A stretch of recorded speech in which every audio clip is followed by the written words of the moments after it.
I legitimately considered not coming on and doing this at all. I just need you to understand that. This team, man, this team. It's the middle of the night, so I'm going to keep this concise. I have thoughts. I'm sure everyone has thoughts. God,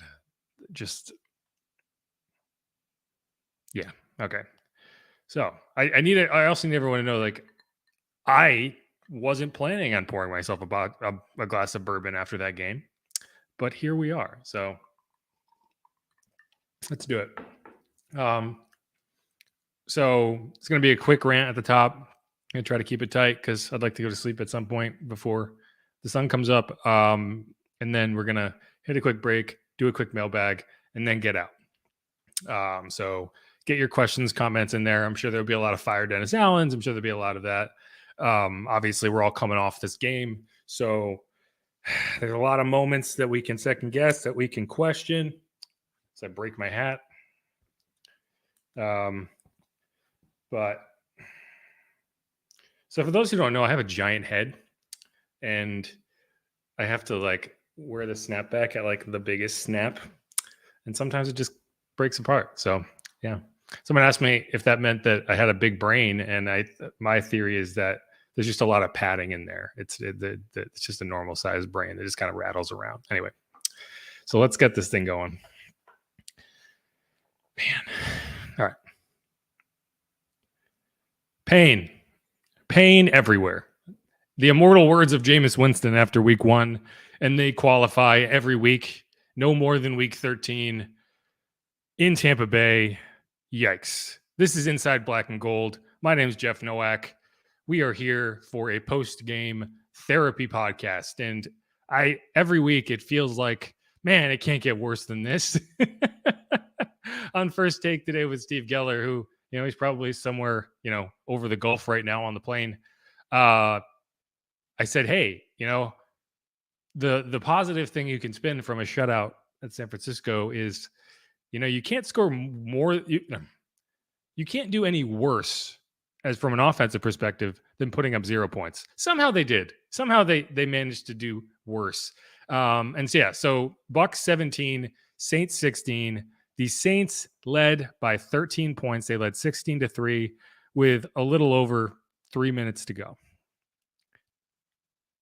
I mean, man, there were missed opportunities. Like, if you managed to win that game the way that you won last year, right, 9-0, you kind of look past the missed opportunities.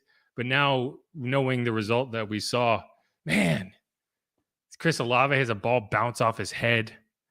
There was another. Oh, Jarvis Landry with the one-hander that really, I don't think had to be a one-hander. I tweeted at the time, man, it would have been nice to see Jarvis go up with two hands and catch that ball. And someone said, well, it was too far to catch with two hands. I was like, not really, maybe, but he tried to catch it in stride with one hand. If you commit to going to the ground, you can get two hands on it. It's tough. I mean, he probably makes that catch 7 times out of 10 with one hand. I've seen him make much more difficult one-handed catches.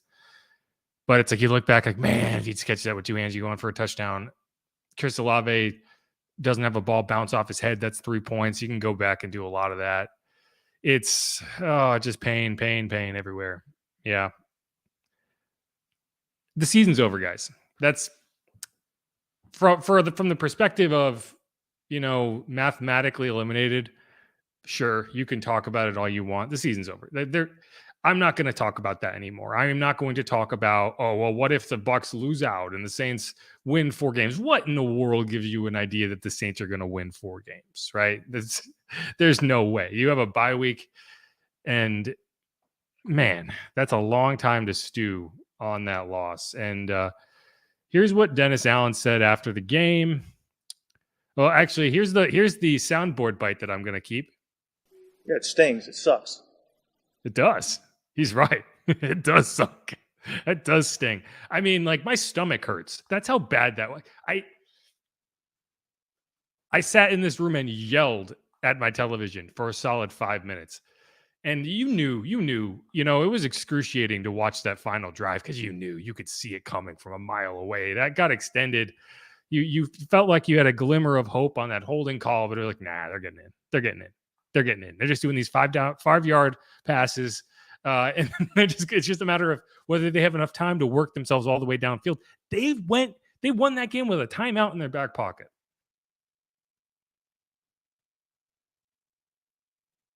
It's just frustrating. I don't know. My biggest question, where the hell did Alvin Kamara go? I mean, people are critical of Mark Ingram. I actually thought Mark Ingram had a solid game. He should not have been in the game when he went out short of the first down. He went out short of the first down because his knee was exploding, right? Like, he shouldn't have been in that situation. Why was that not Alvin? Where was Alvin? 12 carries for 26 yards? Who is that guy? He hasn't scored a touchdown since week 8. He has 3 on the year. All of them came in one game. This is your star? This is your king? Like, no, something's up with him. There's no way. There is no way. I don't know if his court situation is affecting him mentally. He hasn't talked to the media in months or in weeks, so I couldn't possibly know what's going on inside of his head because we can't mine it. We can't talk to him. A team captain. But there's something going on. That's not Alvin Kamara. Alvin Kamara is not averaging 2.2 yards a carry. He ended up with more receiving yards. No, he didn't. I thought he might have stolen some receiving yards there at the end when he inexplicably didn't pitch the ball on the play where you're trying to pitch the ball and try to make something crazy happen. He decided to get tackled with it. I don't know why. 2 catches for 11 yards. He touched the ball 14 times in this game for 37 total yards. That's your star. That is your star running back. That is the guy you would not trade at the trade deadline.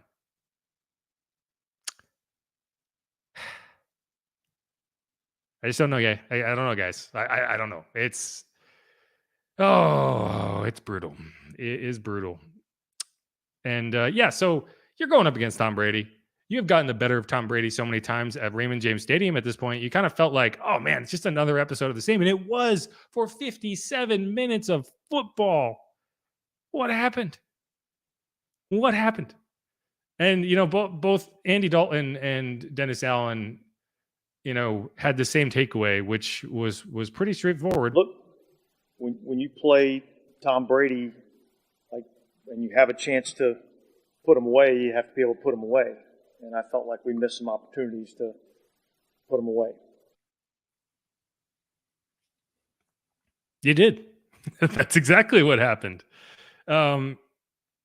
This team should have been ahead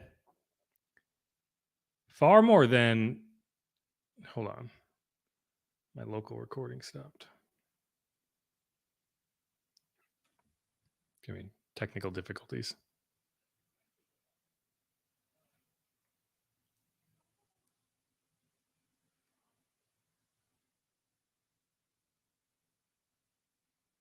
Sorry.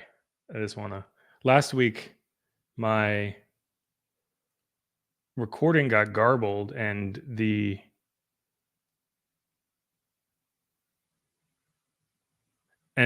mailbag I could not even post because you couldn't even hear it. And I know a few of you mentioned that in the comments. So this week I'm trying to make sure that I have a backup recording.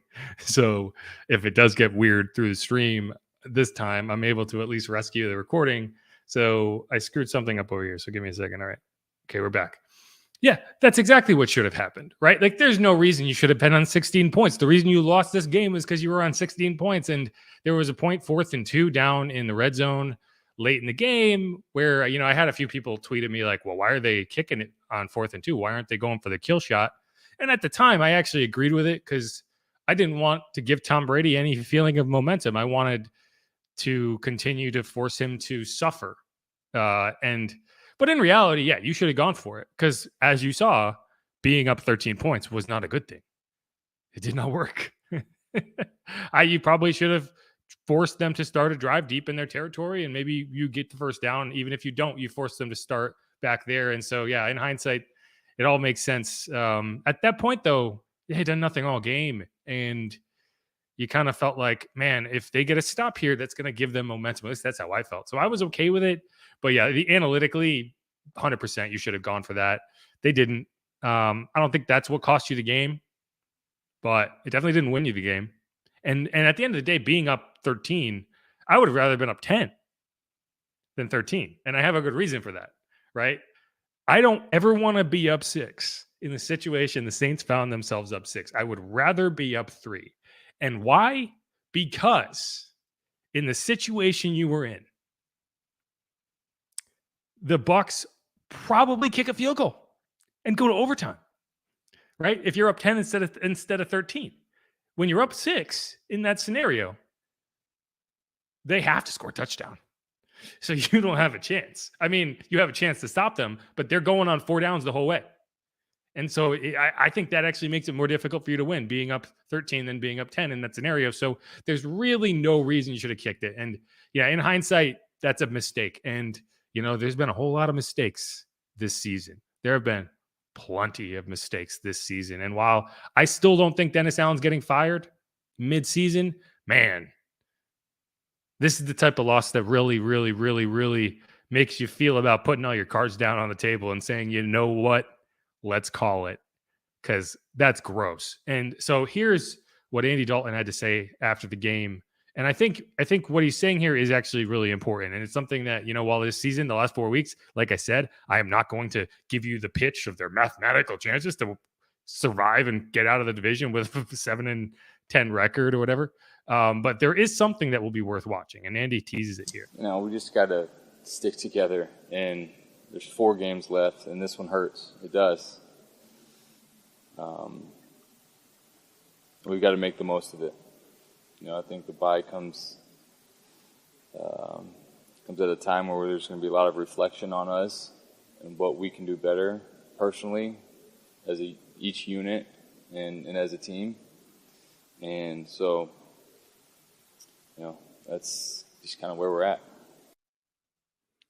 Yeah, and so to me, what he's saying there is very important, and it's all going to come down to the only way you're firing your head coach, it's not wins and losses in year 1 at least, is this team fractures, this locker room falls apart, and there's players stop playing hard, people stop showing up, you have performances like this loss wasn't because guys didn't play hard, right? Like that's not what you can put this on.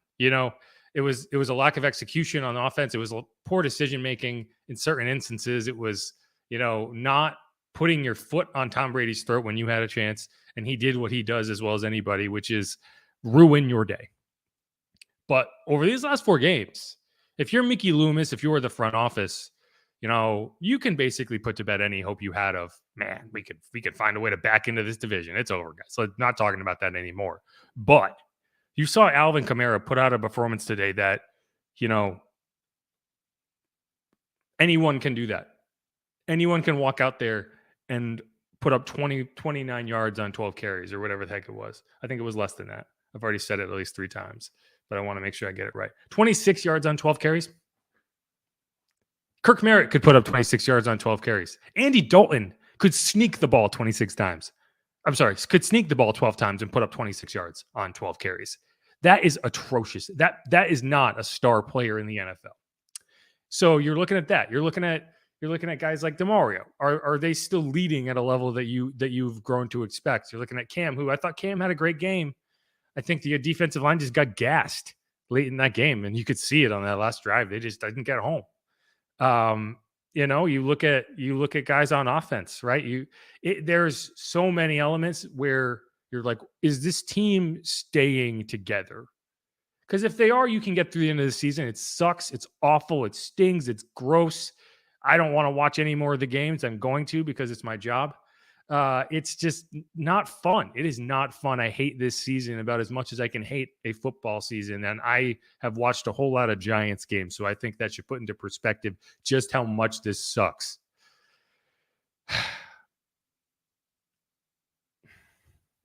But that's where you have to find a way is if this team comes apart at the seams, you fire the coach. If they stick together, if they're still pushing, if they're still pulling in the same direction, then you stay the course. But the only thing saving Dennis Allen's job, in my opinion, is the state of affairs around this team and the fact that you don't have assets and you don't have a quarterback. And what coach are you putting in that situation? I can't think of one who would want to. You're going to go prospecting for guys who no one else wants. That's the only job it's the only hire you're going to get. So, that's where I land with it. But man, just I don't even know. Like, this is just the annoying thing is I think the offense actually played pretty well independently of the missed opportunities. They moved the ball. They didn't turn the ball over. You forced 2 turnovers. This should have been a win. This 100% should have been a win. And you should have gone into the bye feeling good about it. Come back out, play the Falcons. And instead, you have this pit in your stomach. Like, what in the hell is wrong with this group? And you have to go back to the top, right? And so, yeah. It's brutal. The other question that I've had seen asked, and I'm sure is going to keep getting asked, will Dennis Allen finally go back to Jameis Winston? And I have said for several weeks now that I don't believe that Dennis Allen believes in Jameis Winston. I don't think Jameis Winston is going to be on this roster next year, one way or the other. And here's what DA said after this game. Yeah, I don't think we go there right now. I mean, we just lost a tough-ass game. And so, I thought Andy actually played pretty well in this game. So, yeah, I mean, he's not wrong. I thought Andy Dalton actually did play reasonably well. I questioned the decision making on some of these plays. I questioned Mark Ingram going out a yard short of the sticks, but I have an even bigger question on why he was in the game at all after coming off the field clutching his knee, an injury that you've seen him miss games with. So clearly, it's not the first time he's had a knee issue, and you just threw him back in there in a key moment, and he played like he had a busted knee. I mean, you look at the stats in this game. Leonard Fournette, 10 carries, 49 yards. Rachaad White, 9 carries, 28 yards. Tom Brady, 36 of 54. Threw the ball 54 times, 281 yards, 2 touchdowns and interception. Chris Godwin, 8 catches, 63 yards. Mike Evans, 4 catches, 59 yards. Rachaad White, 6 catches, 41. I mean, Cade Otton, 6 catches, 28 yards. I mean, they were just peppering short passes, right? They were doing everything that you wanted to force them to do. The Saints, on the other hand, Rashid Shaheed was the team leader in yardage and catches, 4 catches, 75 yards. Olave, 4 catches, 65. Taysom Hill, 2 catches, 35 yards and a touchdown. Adam Troutman, I thought, had a good game, 2 catches, 28 yards. Mark Ingram, 5 catches, 22 yards. Jarvis Landry, 2 catches and 14. Alvin Kamara, 2 catches and 11 yards. And, this game went exactly how you wanted it to go. It went exactly how you wanted it to go. Andy Dalton, 20 of 28, 229 yards and a touchdown, 107.6 quarterback rating. You lost anyway. You found a way to lose. And, my kind of biggest takeaway is the state of this team. This was a team that for the better part of 2 decades was on the other side of this result, right? They're the team that did this to people. They're the team that left their opponents reeling, saying, what in the hell just happened? Washington a few years back was a very similar game to this one, where it was Drew Brees who you didn't want to give the ball back with 2 minutes to go at the 50-yard line because you knew what was going to happen. Now this is the Saints are the team that loses those games. The Saints are the team that dominates for 57 minutes and finds a way to lose. And that is a reflection on everything. That is a reflection of the coaching. It is a reflection of the decision-making. It is the reflection of the team leadership. It is a reflection of the roster build. And this team is broken. You're not fixing it this season. You're not fixing it by firing the head coach right now. As frustrating as that sounds. And here you are. You got a week off. That's the best thing I can say is that the Saints can't disappoint you next weekend. You know exactly what's going to happen because they're not playing. They're going to come back and, the most annoying part of all this is they probably are going to go 3-1 in their last 4 games because they're playing 2 teams that don't need to win. And, they're probably going to go to Philadelphia and win that game just to annoy you, just to make you angry and make you think, man, if only they had beaten the Bucs? Because that's what this team does. they're gonna win games just to ruin their second round draft pick because they don't have a first one. They're gonna win games and at least make the Eagles pickle slightly worse. But yeah, every week to this point, I would have said they still have a chance. They're still in the race. They still can win the games out in front of them and get in. I will not say that to you anymore. I promise. Never again. All right. It's going to wrap it up for this really, really depressing rant session on Inside Black and Gold. We're going to come back with a quick mailbag. Thanks, everyone, for jumping in. There are currently over 100 comments in there. So I'm going to go to a quick break, highlight as many of the questions as I can physically answer, and get to as many as possible. I got to edit this and get it posted. So I can't do this all night, but I do appreciate all the interaction. It sucks, guys. I get it. It's brutal. All I can hope for is that we can stay reasonably okay with the non-toxicity of it all and say, hey, you know what? Who's real good? The Pelicans. Let's be Pelicans fans for the next few months because at least you got that. All right. My name is Jeff Nowak, WWL Digital Sports Producer. If you have not already subscribed wherever you get your podcast, why the hell not? Hit the subscribe button. Give us a rating. Give us a review. I do appreciate it. All right. We'll be right back.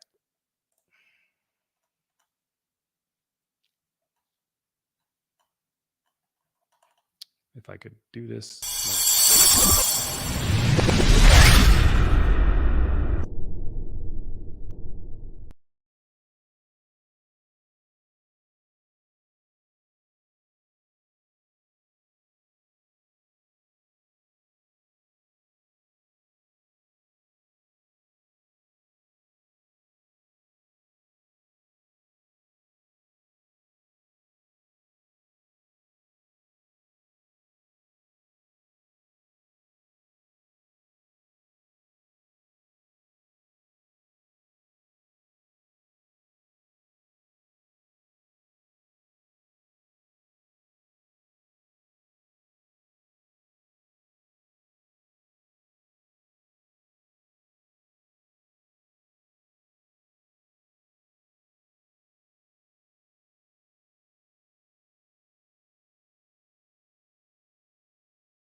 All right. Yeah. So that took a while. There's a lot of comments in there.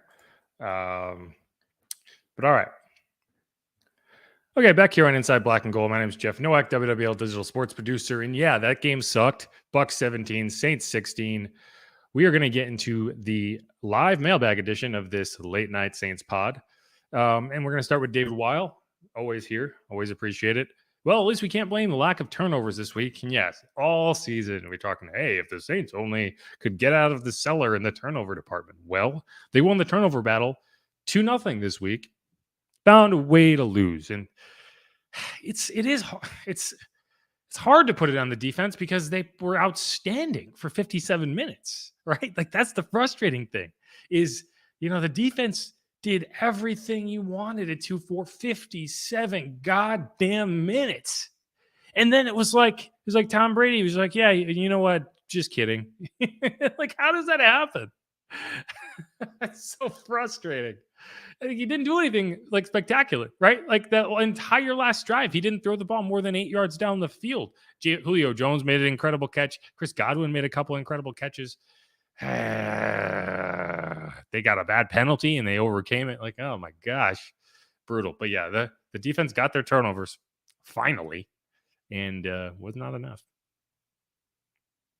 Chevy V, poor coaching and no accountability is failing this team. Yeah. David Weil again. Yeah, they played at the end of the way. They played at the end of the game the way DA sounds in his presser after the game. It was very uninspired. I will give you that much. Juan Morgan. I've seen a few people say this. Saints are historically the team that loses these types of games. This ain't new.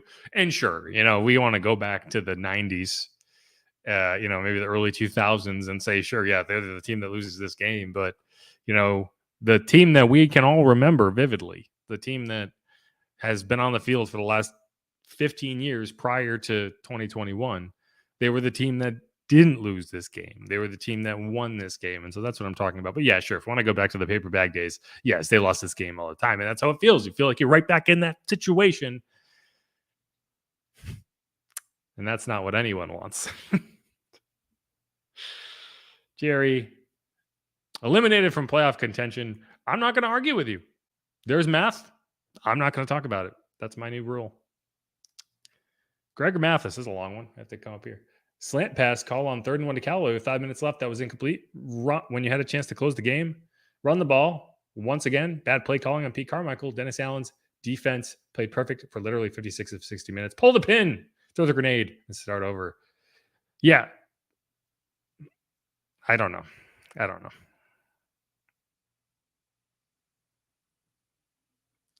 David Weil, Olave, Landry, and Taysom Hill all dropped catchable balls. So Olave and Chris Olave and Jarvis Landry, yes, I agree. They dropped those. Taysom's, I think, goes down as a pass breakup because, he did caught the ball. They put a heck of a lick on him and he couldn't hold on. And just like last week, when you, hey, why are we throwing a fade to Taysom Hill in the end zone on 4th down? Why are you throwing a seam route to Taysom Hill? Why? I love Taysom Hill. I think he's an excellent football player. I think he's a great guy to have on the team. I thought he had a solid game. He caught a touchdown pass. He's not the guy I want to throw to there. He's not the guy. He only wears one glove. He doesn't have the hands.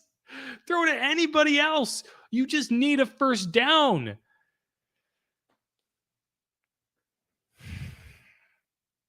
Yeah. Kevin Sr., when are we going to utilize Kamara correctly? He's not Derrick Henry. We can't run up the middle a few times, not have him flaring out for screen passes. He torched teams for years and expecting to produce numbers. We set him up for failure, and he's our biggest offensive weapon. Parentheses was. No, yeah, I agree. Why is Alvin Kamara being used like a between the tackles like bell cow? It's nonsensical. It doesn't make sense. Like it is weird because typically your pass catching back would be your 3rd down back, but with Alvin Kamara, he's your 1st down back. So it's either he's a 3 down back or he's not used in his best skill set, which is screens and little flare outs. And so, yeah, it doesn't make sense. I agree. It makes no sense at all. And I've been critical of that all year. And I'm critical of that today. David Weil again, Ingram over Kamara tonight. Was Alvin hurt? Yeah, I don't know. I don't know if Alvin's hurt. I don't know if he's just physically or mentally not in it. But yeah, something's up with him.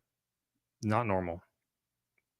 Winston Witten Sr. It would have been nice to see the O-line open up some holes and the defense stop playing 15 yards off the line when the opponent has 4 yards to go for a first down. I don't know about that second part, but yeah, I mean, the offensive line didn't block very well. This Bucs defense is good. Yeah.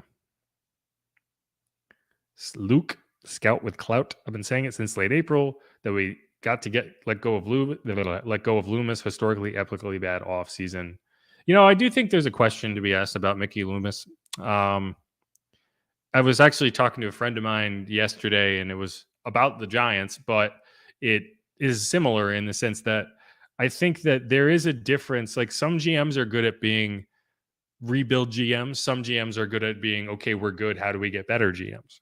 Right. And I'm not sure that Mickey is good at that second part.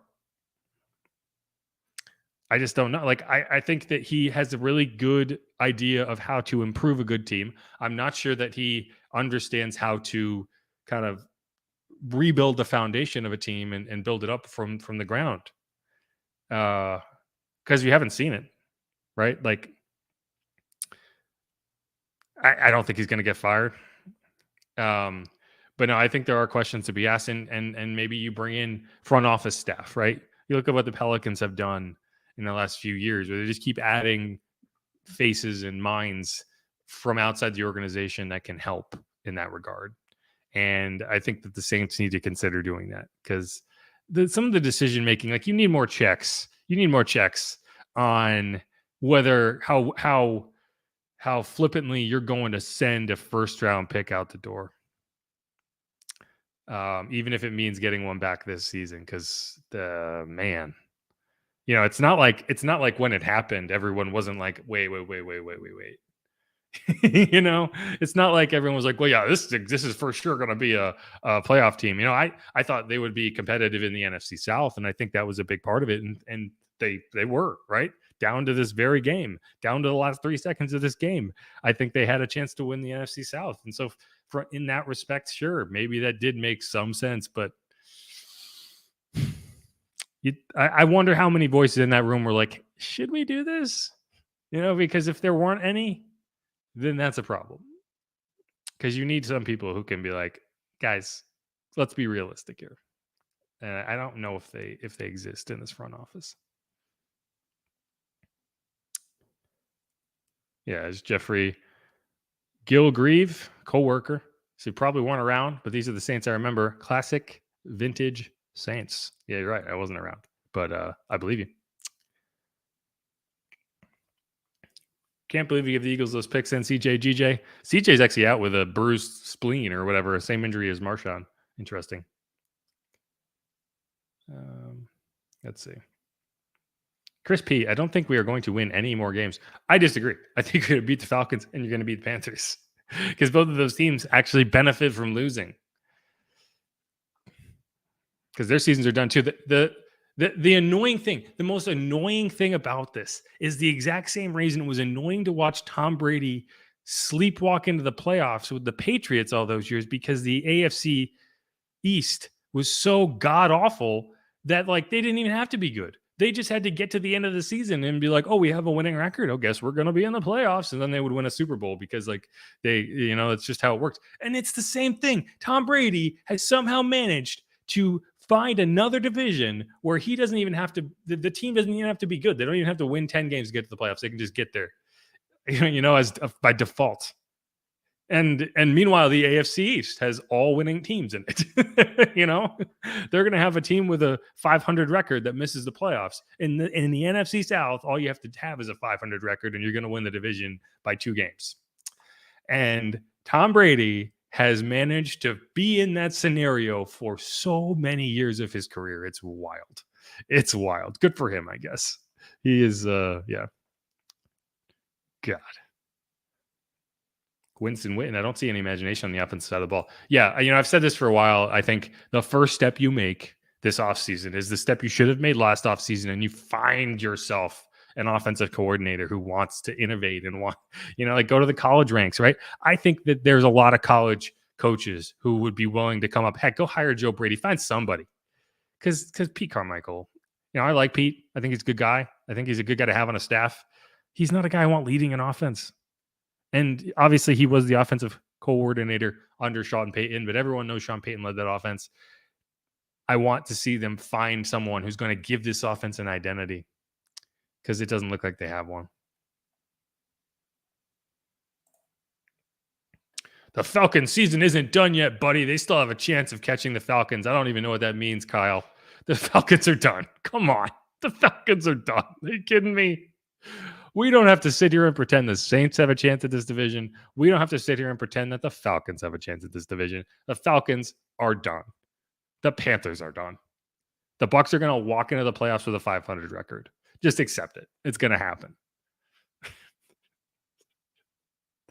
Tom Brady is blessed with the ability to just show up in the postseason, regardless of what happens in the regular season. Even the 1 year the Patriots missed the playoffs, that one time, he was hurt. They still went 11-5 with Matt Castle as their quarterback. He's going to be in the playoffs every year. It's a rule. I don't understand it. It just happens, and it's going to happen again. I mean, who'd the Falcons lose to this week?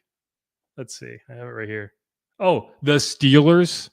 Yeah, that great squad led by Kenny Two Gloves. They're not making the playoffs. Get out of here. This game reminds me of 2013 against Tom Brady. I don't remember that game, but yeah, I mean, Tom Brady's done this. At least you weren't up 28-3. Like, that would have made it worse if you lost the Falcons troll on top of this. They're 16-3. That's 2 scores. It's awful, but it's like you can at least do the math.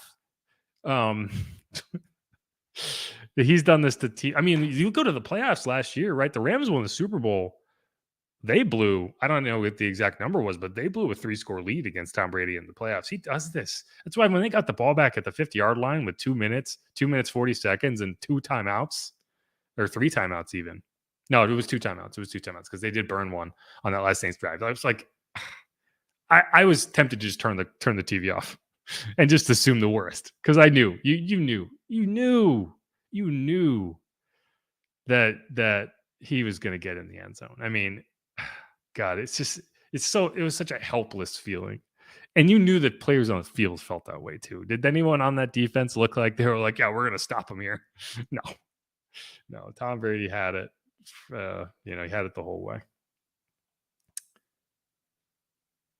Lloyd Riley, Dennis Allen needs to go get his CDL or something. That's good. I appreciate that. I don't have anything to say about it, but it is funny. Thomas, everyone good with letting DA go after the season? Again, here's my thing. What happens when you fire Dennis Allen and you hire another head coach and they go 3-14?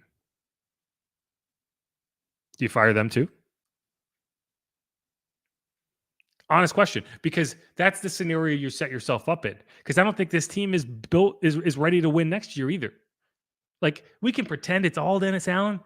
There are structural issues within this team that you have to fix before you can build back up, right? Like, we can pretend all we want that Alvin Kamara 12 for 26 is Dennis Allen's fault.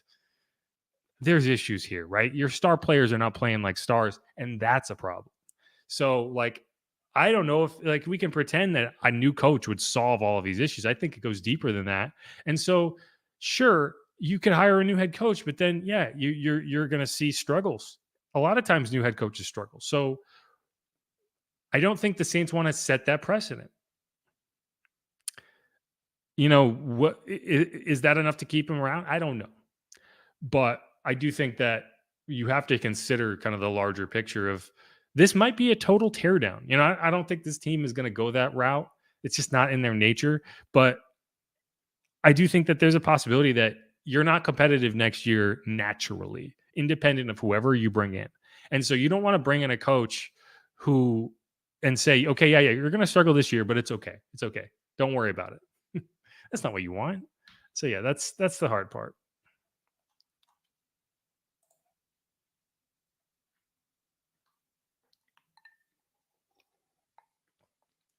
I'm not sure what you're talking about here, but yeah, I mean, the Saints have short yardage plans all year have made no sense.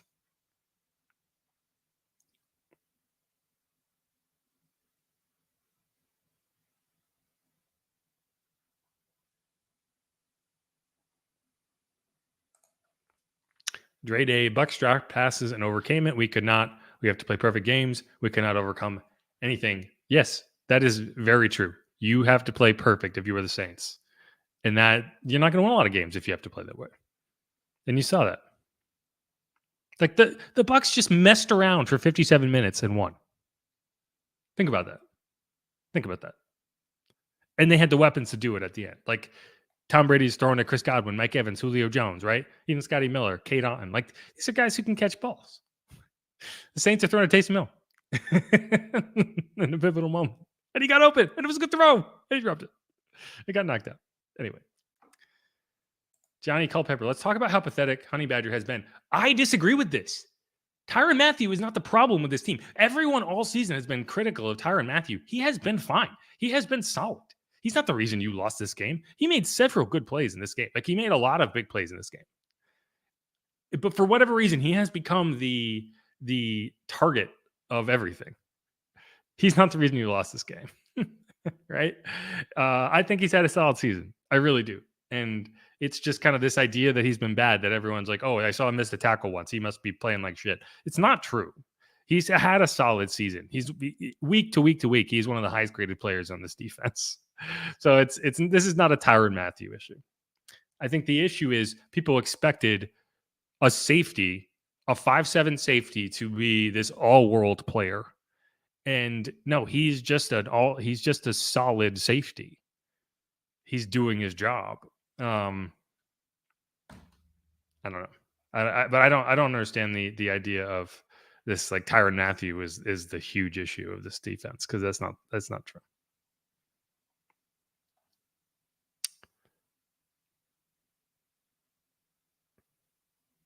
Shane Terrio thinks Alvin is upset about takeoff. Yeah, I mean, I don't know. I'm not gonna delve into that. Maybe. But hey, if he wanted to talk about it, we would listen. We have not talked to Alvin in weeks. He has not talked to the media in weeks. And he said through the Saints flack that it is on advice of his attorneys. So it's not because he's upset about takeoff that he's not talking to us. So I can't give him the benefit of the doubt that maybe something is affecting him independent of the game of football, because he has not talked to us to tell us that. So.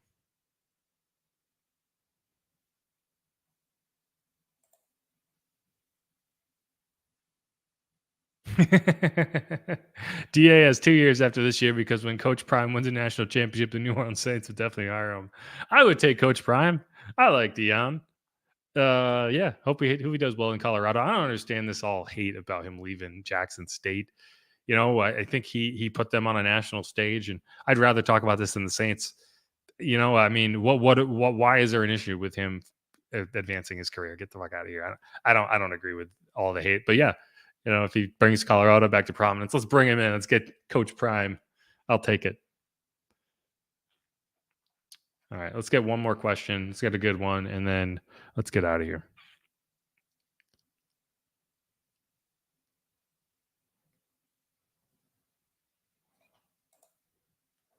Yeah. Show me your data. Show me your data. Get the heck out of here. I'll just provide data. What are you talking about? Yeah, please show me your data. I'll provide data. Oh no, that was a good laugh. Thanks, Johnny.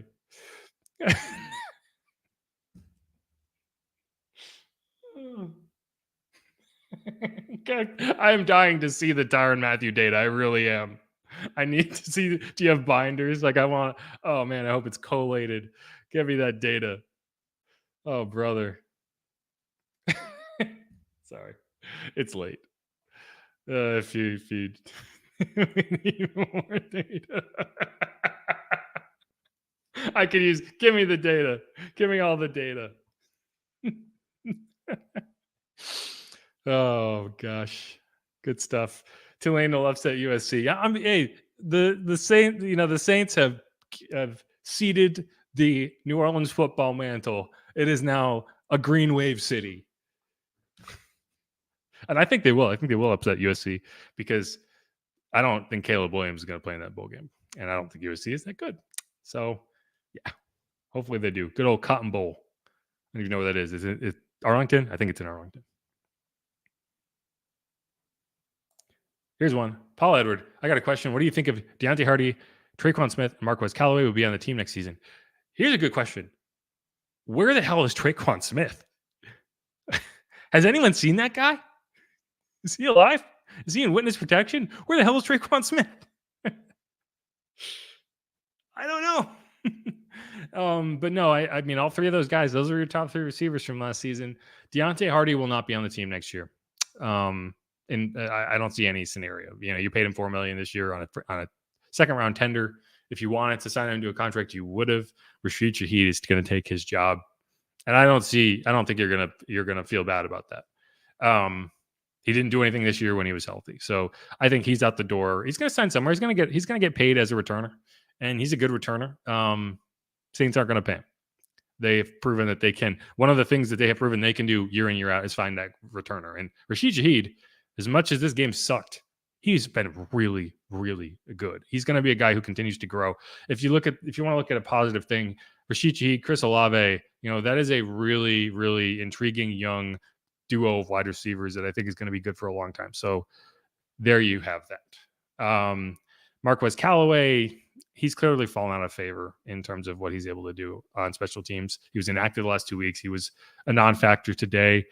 So yeah, I mean, I wouldn't be surprised if all three of those guys are off the roster. I think you're probably going to end up with Marquez still on the team just because it's a team-friendly deal and he does enough and he makes nice catches and he contributes and, so I think you're going to keep him around. But yeah, Traquan Smith, every year prior to now, you could say, oh, he's been hurt. And this year it's like, where'd he go? Where is he? Has anyone seen that guy? Yeah. We can talk about Tyrann Mathieu. You want to talk about a guy who's disappointed me?